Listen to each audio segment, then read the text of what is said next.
Happy second week of 2024. It's good to be back. We are here with another one simple recipe, and today it is mushroom bourguignon, and we're going to spend a lot of time just talking through this recipe for you. I'm Judy Matesky. I am a registered dietitian with Athens Nutrition as well as a culinary nutritionist. So it's good to be back. Took a little break, kind of refreshing, thinking about what we might want to bring you for the new year, and we'll talk a little bit about that today as well. But I do want to go ahead and get started so we can, and I can talk while we're cooking. All right, so beef bourguignon is the one that is certainly a very classic dish. It is sort of it's a French, way of cooking in beef in wine. So that's really what's behind this. It's a beef stew that's cooked in red wine. We're just flipping it a little bit. Instead of using beef, we're going to use mushrooms. So this is a great vegetarian meal. It's really can be vegan as well, because we'll talk about that. The other thing is that you're going to want to use a real good wide variety of mushrooms, and we'll walk through that, and we can talk a little bit about some of the mushrooms that I used. All right, so we're using mushrooms, and mushrooms are such a great substitute for meat. So for those of you that are really thinking in 2024, maybe you want to move more towards a little more plant-based, mushrooms can be a great stand-in, not only from texture, but also from flavor. And they have this unique compound, it's called family of glutamates, that really mimic that savory, we use that word umami flavor that you get from beef. So that's why mushrooms can be such a great addition. And if you're just new to this, maybe you don't want this to be 100% mushrooms. You could do, instead of all beef, do half the beef that you might normally use if you're making a beef stew, and then the other half would really be the mushrooms. All right, I'm heating up a pan. I just wanted to walk through this a little bit. Because this recipe, now it is, longer ingredients, but there's nothing difficult about this. So our one simple recipes for 2024, we're celebrating our 8 years of posting recipes on our recipe blog at judymatesky.com. And now we're going to bring you some of the best of, the ones that we really love, the ones that you guys have really loved and have commented on. So we're going to revisit those recipes and then introduce a couple of new ones along the way as well. So this is a favorite. This is one of my favorites. It's one of your favorites. It's a recipe from Melissa Clark. She is a food writer and cookbook author with New York Times Cooking. This was her recipe, adapted it a little bit to make it our own. But basically, you're using so many mushrooms that you're going to have to cook the mushrooms in 2 batches. So I already did 1 full batch of mushrooms and the 1 onion that you're chopping. That's already done, because you don't necessarily want to overcrowd your pan when you're cooking, because we want these mushrooms. I'm putting about a tablespoon or so of olive oil in here. And the olive oil, in the recipe, it says 1 tablespoon of olive oil and 1 tablespoon of butter. I don't really cook a whole lot with butter. It does maybe improve the flavor a little bit more, richness with the butter. But if you want to go strictly vegan, just do all olive oil, which is really what I'm doing, because I just cook with olive oil anyway. So I put it maybe a little over a tablespoon, because I'm going to do this second half of mushrooms, and I'm going to go ahead and start throwing some of these in. And while they're cooking, I'll talk a little bit about the mushrooms that I'm using. So you don't want to overcrowd the pan, because one of the key points to making this dish to get that rich, savory, umami flavor is you want these mushrooms to brown. We want them to really brown at the bottom of this pan, and we want them to create those little wispy, crispy kind of bits that you might get if you were doing browning beef in a pan. So that's what we want from these mushrooms, because we want that intense flavor. So I'm using a mix of a whole bunch. So I'll show you. I have some baby bella, or the cremini mushrooms. This one's an actually really big one that came in the box. And I just want to show you real quick how I'm cutting them. This one I'll probably cut in half and then cut each half in thirds. I like to have big pieces in here, because I feel like that helps to mimic that texture of beef. So I like my mushrooms to be a little bigger than I think what Melissa Clark's original recipe called for, but it's certainly up to you. This calls for 2 pounds total of mushrooms. I'm probably using more like 2.5 pounds. I bought 2 of these 8-ounce packages of these cremini mushrooms. So I have them sauteed up. I have them in here. The next thing that I'm going to throw in, and I'm going to probably overcrowd this just a little bit, just because I want to make sure I get all these mushrooms cooked. This was just a mixture that I found at my market. I don't know that it's going to be any something that you might find, but it's just a gourmet blend of mushrooms, and this is about 4 ounces. It looks like there's some cremini, some portobello, probably a little bit of oyster mushrooms in here. So I'm going to add maybe some shiitake. Let me put those in, because I really want to turn this heat up, because you want it to like medium high. You really do want these mushrooms to brown. Now, don't be tempted to stir the mushrooms. That's another thing that I know I have to catch myself. You want them in there, let them alone. Just let them alone. You don't even have to babysit them. We're going to let them, we want that one side to really brown. You know, with mushrooms, as they cook, they release a lot of water and liquid. So the more you stir them, the more that liquid's just going to get released, and you're going to not get that browning. And that is key to this recipe. Key, because we don't have the beef to bring in that intense savory flavor, so we are really relying on these mushrooms to give that to us, as well as a few other ingredients that I'll talk about. All right. The other thing is optional. This is optional. I love to use shiitake mushrooms in the recipe. I did buy a little 3-ounce container of fresh shiitakes, and I guess I was going to save one of those to show you, and I think I cut it up and it's already in there, so I don't have a fresh shiitake to show you. But I do have, this is a package of dried shiitakes, and I tend to use probably dried shiitakes more often than I even use fresh, because they are a little pricey and it's a little cheaper to get them, and you can get them in the dried version. Most supermarkets carry them. What I did was I had another package of these. This is like a, I don't know, 1-ounce package, but you're going to rehydrate them in just some warm water. So I just put the mushrooms in here. They don't take long. They rehydrate within maybe 5 minutes or so. And then they're going to release a lot of flavor into the water. So we're going to use the leftover water as part of the broth for this. So I already had a few chopped up in here. I'm going to take these, you know what, they're a little bit wet. So I'm going to just sit these off to the side on my cutting board, because I don't want to throw them in right now, because I don't want all that extra liquid to go in there. I already added half the package of these rehydrated mushrooms, and now we have, it's about 1.5 cups of water remaining. I'm going to use that as part of the broth. So let me just set that aside. So dried shiitake mushrooms just have, again, when you're trying to do something that's meatless, the more flavor you can get into the dish, the better. So you can do this with just all cremini mushrooms. That would be fine. You could do it with all portobello mushrooms. That would be fine. You could do it with baby white, like the baby button mushrooms, the white button mushrooms. The only thing is they're the most mild of all the mushrooms, so I really wouldn't recommend them necessarily. Cremini mushrooms are browner, but they're just older white button mushrooms. So the white button mushrooms are just a young version of the cremini or baby bella. And they just have a little, once they get a little bit older, they get a little more flavor. So I think the cremini, I just happened to pick up some oyster mushrooms. That's what they look like. Aren't they absolutely gorgeous? I was thinking of my cousin Deborah. You know, you probably have already painted these. But these are just so really cute. Again, great flavor. You can mix them up. Whatever mushrooms you find. If you can get the Asian mushrooms, that would be ideal as part of the mix. So it's the cremini maybe mixed with some Asian, like the shiitake, the maitake, even the oyster mushrooms. I just feel like that brings more intense, or at least a little mixture of flavors from the mushrooms. All right, so I did put, maybe 2 of these in here already. I might add these, I might not. I'm just going to kind of set these to the side, because I think at this point I already have enough mushrooms in there. I just wanted to leave some out so I could show those to you. All right, so these, I'm going to turn this up again, medium-high, because we do want these to brown. And I can hear them kind of sizzling away a little bit. So I'm going to continue to let them brown before I stir them a little bit. All right, let's talk a little bit maybe nutritionally, just a couple quick facts about mushrooms. First of all, a great substitute for meat. We just talked about that. Nutritionally, what is incredible about mushrooms is that they're one of the few really good sources of vitamin D. It is so hard to get vitamin D in foods that we eat, unless it's been added, like to milk.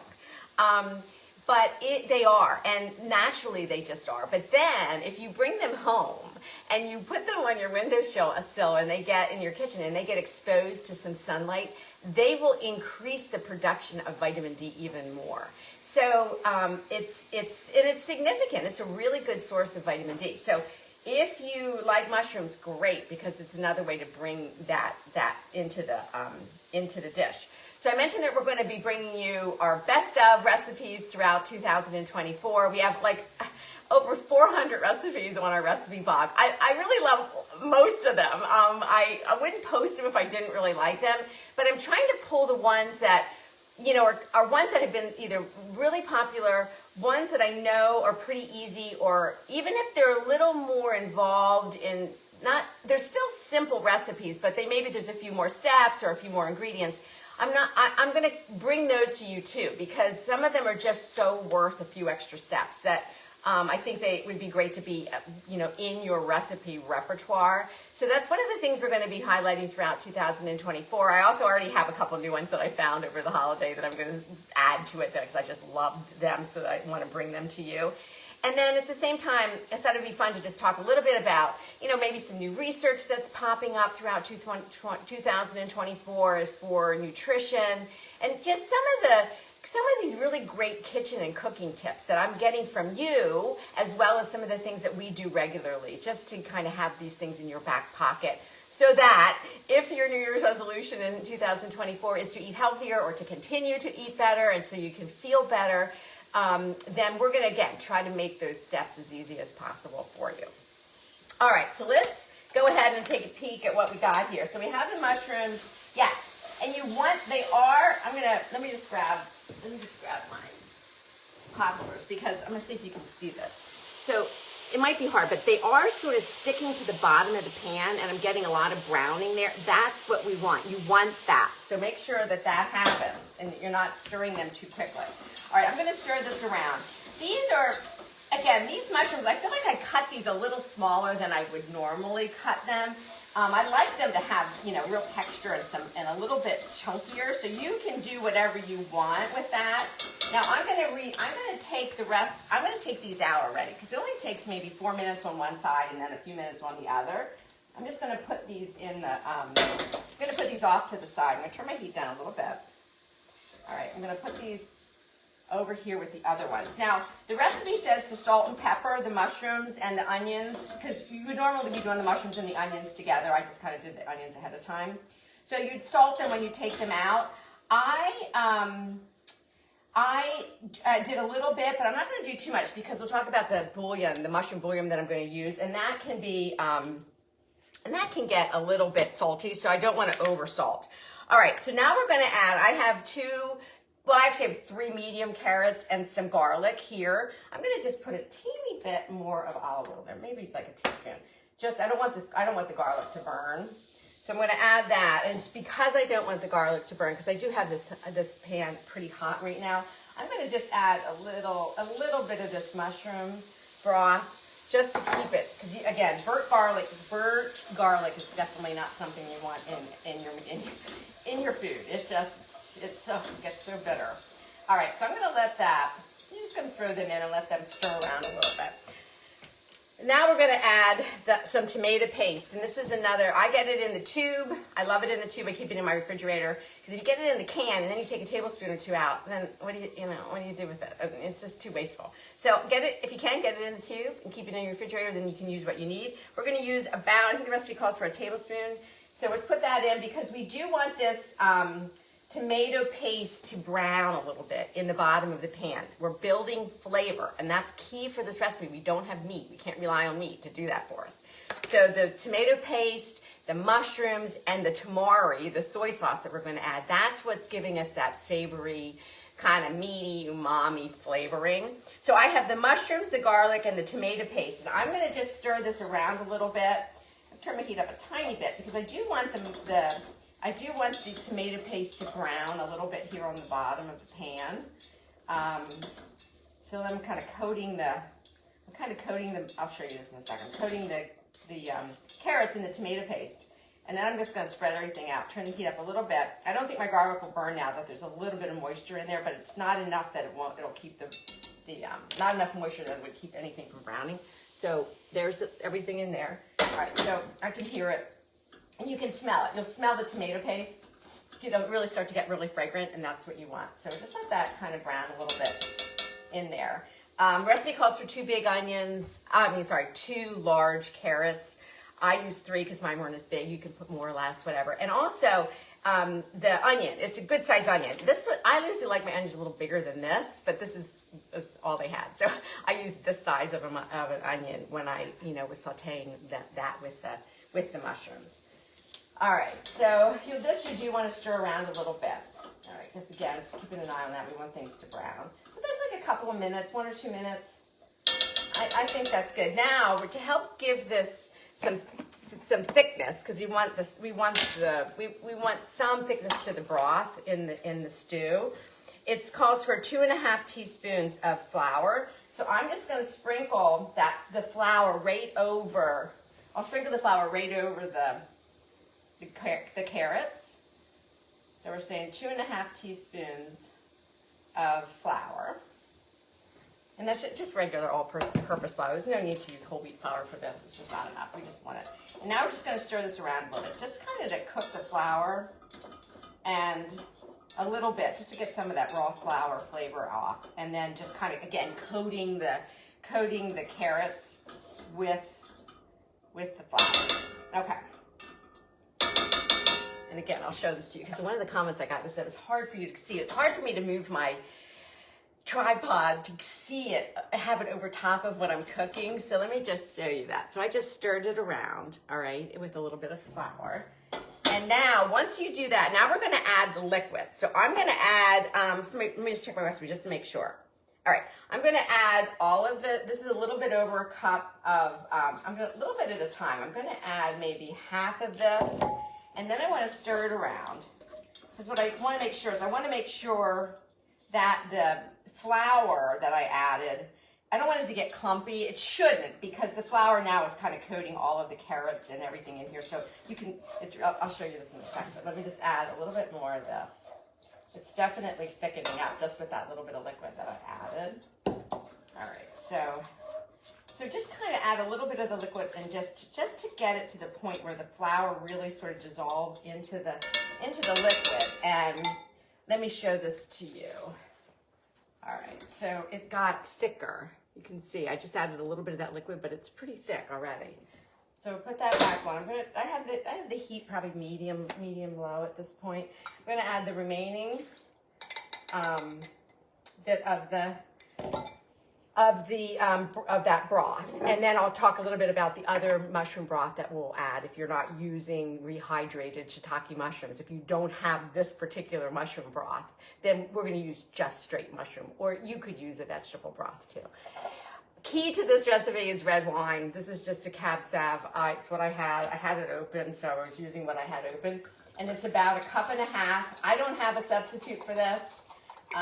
If anybody knows what you could substitute for red wine, if you don't want to use red, I mean, that's the whole point of the recipe. It is a stew that's cooked in red wine. So that I don't know if you can sub that. I'm not sure. This might not be the recipe for you if you're not really cooking with wine or using wine. So if you do have a substitute, let me know. So that was about 1.5 cups of some just good red wine. Any red wine you drink goes in here.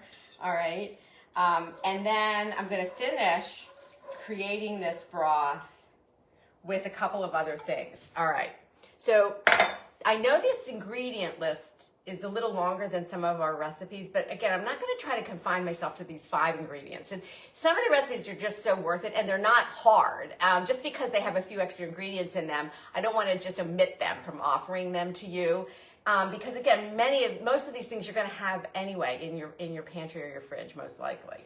All right, so to finish off, since the recipe calls for 2 cups of broth, and I had a little over a cup of the broth from the dried shiitake mushrooms that I rehydrated, I'm going to need a little bit more. So I have the Better Than Bouillon mushroom broth, which I love. I use this more than the vegetable broth. I just think it's a better flavor. So whenever anything calls for vegetable broth or chicken broth, I almost always use the mushroom.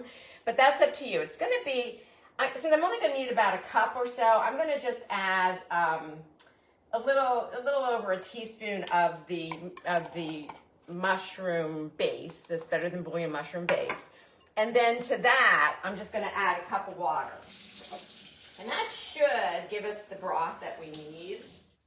So, and if you feel like you need a little bit more, then just add more. That's fine. You could add more of the mushroom base, and then you could add a little bit more water.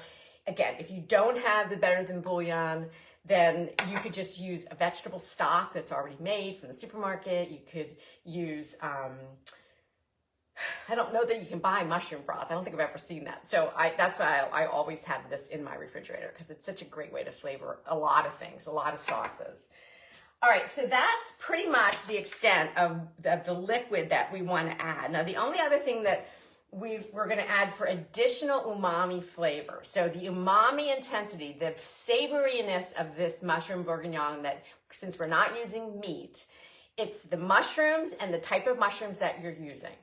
It's sauteing those mushrooms in oil, or if you wanted to do half oil, half butter, you could, and making sure that they brown well and you get the brown bits at the bottom of the pan. And I didn't mention this, but when I was stirring this, you kind of want to make sure that when you stir as you put the liquid in, that you get up all of those brown bits that are at the bottom of the pan, because that's where, again, where a lot of the flavor lives.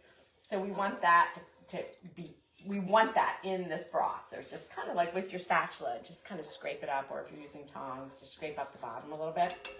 All right, so that's the other intensity of, or savory flavor. The other two things that are helping us are it's the tomato paste.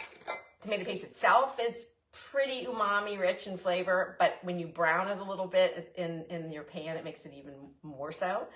And then the other thing we're adding is we're going to add about a tablespoon or so of tamari. And tamari is just a soy sauce. It's this, I always buy like the reduced sodium soy sauce just because it's already salty enough, and even reduced sodium is still salty. I don't need a lot of that extra salt. So we're going to add about a tablespoon of the tamari in here as well. And that's adding another level of richness. All right, so those are the three, the mushrooms, the browning of the mushrooms, the tomato paste, and the tamari are what's really helping to add richness to the broth. Then, obviously, if you're using a mushroom broth, that'll help. We had the broth from the shiitake mushrooms, so that's going to help. So all of these things sort of build on each other to help create that flavor. And that's, again, if you meat lovers in your family, they're going to really love this, I think. And you're going to have to let me know. So as we bring you these recipes, I love your comments. So please comment. If you make them, let me know. Did it work? Did it make sense? Did you have problems following the directions? You know, let me know, because as we're working our way through some of our best of recipes, we want to make sure that we're modifying them as needed to make sure that they're easy to follow, with ingredients that are pretty easy to find, you know, all that sort of thing. And your feedback is super helpful. All right, so we are going to finish with a couple of herbs. And if you have dried versions of these, that's fine. I'm just, again, so lucky my husband does so much gardening that we still have our rosemary, and our thyme is still fine. We have it on our patio, and it's a little bit protected from a stone wall that we have out there. So it's still fine. I just went out this morning and I just clipped some rosemary sprigs. So I'm going to throw, I think the recipe calls for one. I love rosemary, so I'm going to actually throw in 2 sprigs. And then it calls for maybe 3 sprigs of thyme. I'll just add a bunch of that in there.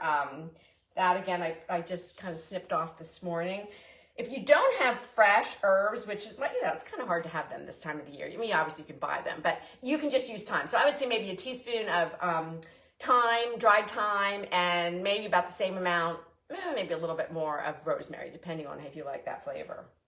All right, and then so those are the two herbs. And if you have some bay leaves, that's just another nice. I always have them. I use them in so many broths and stews. You probably do too. These are really big. The nice sized bay leaves.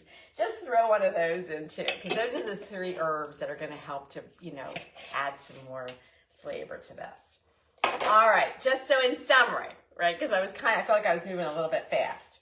I'm going to turn this up, just kind of get this going. We sauteed off the mushrooms and the onions. You can do them together, but in 2 batches. So you don't want to crowd the pan. You just take that time to do that. Put them in there, don't touch them, let them go until they really sizzle and brown, and you can kind of smell them. And then as you go to maybe stir them, they should be sticking a little bit to the bottom of your pan.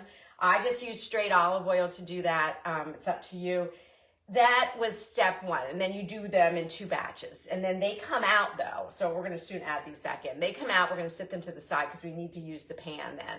So then we go in and we're going to saute. We just added the carrots, the garlic, and the tomato paste. And gave that, let that kind of cook in there a little bit so that tomato paste can brown up a little bit and release some more intense flavor. Then we added the flour in there to help with the thickening of the broth. Then once we did that and we let that cook for maybe a minute or so, then we added the wine, the red wine. We added the water, the broth that was created from rehydrating the shiitake mushrooms. If you don't have that, you're going to use straight mushroom, better than bouillon, mushroom broth or vegetable broth. And I think it's around 2 cups of that. So we added that. And then it's your herbs. So we have we had our thyme and our rosemary and our bay leaf. So far, if I remembered everything, oh, and the tamari, that's another one that's going to help with some richness of flavor. All right, so now we've got all of this in here, and now we're just going to add back our mushroom and onion mixture. So this is the amount that I have. Again, the recipe calls for 2 pounds. It's okay if you have more. If you need, you just might need more broth. You know, again, it's pretty forgiving as far as the amounts that are listed in the recipe. So I'm going to add this back, hopefully without them splashing all over the place. This was a whole onion that was chopped and sauteed with all those different types of mushrooms. Now, again, I used the cremini. I used some fresh shiitake. I used some rehydrated, dried shiitake, and then I just happened to find the oyster mushrooms in my market, so I grabbed those as well, so I could just add them to the mix. Oh, and then we actually had that other mix of just some gourmet, whatever you can find, just grab them, because it doesn't really matter the mix, except that you just don't. I wouldn't do them with all white button mushrooms. I don't think you're going to get the flavor that you want. All right, so that's it. We added all that back, and other than, I'm going to do a little bit of ground pepper right now, and then let me taste it right at this point, because I don't want to over salt it, because I'm pretty sensitive to salt, so I don't use a whole lot of salt, but I do want salt for flavor, obviously. Let me just say, I mean, it tastes really good. There's a richness there. I do think it needs a little bit of salt. I'm not going to over salt it right now. I'm just going to add a little sprinkle of salt at this point, and then, I'll taste it later on, because it is going to cook and reduce a little bit, but not a lot. So at this point, let me just show it to you. It's pretty well finished, right? So we put everything in here that we needed to add. And this is what it looks like, all right? So you're gonna make a nice big pot of this. I used a pretty decent sized Dutch oven. Now you're gonna turn this down to, kind of like a low simmer, put the lid on it, and just let this go. I would put the lid on. I wouldn't even, crack the lid at all. I just keep it on, but just keep an eye on it so it's not like boiling away. You want it kind of at a little low simmer. And that's going to just bring all the flavors together. It'll help to soften the carrots. So everything's pretty much cooked at this point. So in the beginning, when you're doing your mushrooms, you don't need to cook them all the way through. We're just trying to brown them, because they'll continue then to soften in here as it cooks with the carrots. At this point, what we're mostly doing is just trying to soften those carrots, because we didn't really cook those. We just, browned them a little bit with the tomato paste. And this is probably about 30 minutes, give or take, and that's it. And that's really all there is to it. And I think you're gonna really love it. It's even better the next day. You know how stews are when you make them? The flavors just meld together and they're even better the next day. But we're gonna have this tonight for dinner. And a couple ways that I like to serve this, certainly as is great.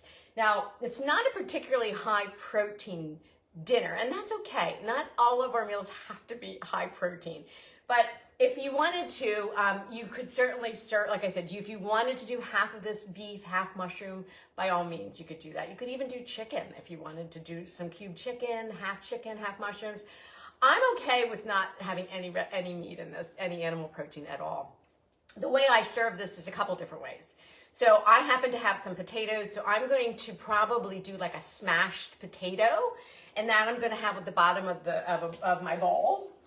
So like I'll probably just do some smashed potatoes and then a ladling of the stew over top of the potatoes. That's going to be delicious, and I'll probably serve this with a side salad. This would be great even served with some sauteed up some greens on the side, whether it's, you know, Swiss chard or spinach or something. That would be great. The other way I like to serve this is sometimes it's just if I have some really good whole grain bread or sourdough bread, a good toasting of that with the stew. Probably my favorite way to make it, and I was going to do that for you today, is to do it with barley.